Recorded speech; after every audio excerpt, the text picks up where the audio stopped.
क्रांती news, आवाज सर्वसामान्यांचा। गंगापूरमध्ये doctor Babasaheb Ambedkar उद्यान, भाजी मार्केट व सभागृहाचे लोकार्पण उत्साहात संपन्न। गंगापूर गावामध्ये डॉक्टर बाबासाहेब आंबेडकर उद्यान, भाजी मार्केट तसेच सभागृहाच्या लोकार्पण सोहळ्याचा भव्य कार्यक्रम उत्साहपूर्ण वातावरणात पार पडला। युवा शिवसेना नेते तथा खासदार श्रीकांत शिंदे यांच्या हस्ते या विकास कामांचे लोकार्पण करण्यात आले। या कार्यक्रमासाठी शिक्षण मंत्री दादा भुसे, मंत्री गुलाबराव पाटील, आमदार सुहास कांबळे, आनंद परांजपे, उपमहापौर विलास शिंदे, मनपा आयुक्त मनीषा खत्री, शिवसेना गटनेते अजय बोरस्ते यांच्यासह विविध मान्यवर उपस्थित होते। यावेळी उपमहापौर विलास शिंदे, खासदार श्रीकांत शिंदे, मंत्री गुलाबराव पाटील तसेच खासदार राजाभाऊ वाजे यांनी आपल्या भाषणातून गंगापूर परिसरातील विकास कामांबाबत मनोगत व्यक्त केले। गावाच्या विकासासाठी अशा सुविधा महत्त्वपूर्ण ठरणार असल्याचे त्यांनी नमूद केले। कार्यक्रमाला प्रचंड जनसमुदाय उपस्थित होता। सामाजिक कार्यकर्ते, महिला प्रतिनिधी तसेच प्रभाग क्रमांक 8 मधील नागरिकांनी मोठ्या संख्येने सहभाग नोंदविला। कार्यक्रमाच्या स्वागतासाठी महेश जाधव, संजय कटारे, सतीश जाधव, प्रल्हाद जाधव, मनोहर मोहिते, शोभित मोहिते, बाळासाहेब जाधव, झुंजार पवार, शशिकांत पवार, सचिन जाधव यांच्यासह महिला प्रतिनिधी छाया जाधव, रेखा गांगुर्डे, मीना गांगुर्डे, कमलाबाई गायकवाड, शुभांगी मोहिते आदींसह ग्रामस्थ मोठ्या संख्येने उपस्थित होते।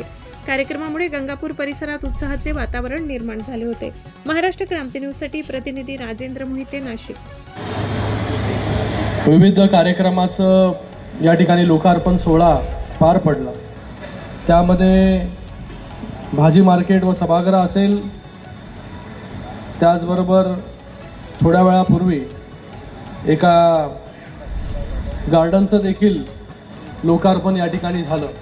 2012 पासून काम करत असताना या ठिकाणी हा तसा भाग नाशिक महापालिकेत जरी असला तरी परंतु थोडासा 23 खेडे जे नाशिक महापालिकेत वर्ग झाले त्याच्यामधला हा एक गंगापूर गाव आणि थोडा दुर्गम भाग असल्यामुळे त्यावेळेपासून तर दशरथाप्पा सुद्धा त्यांनी या महापालिकेत महापौर म्हणून काम केलंय।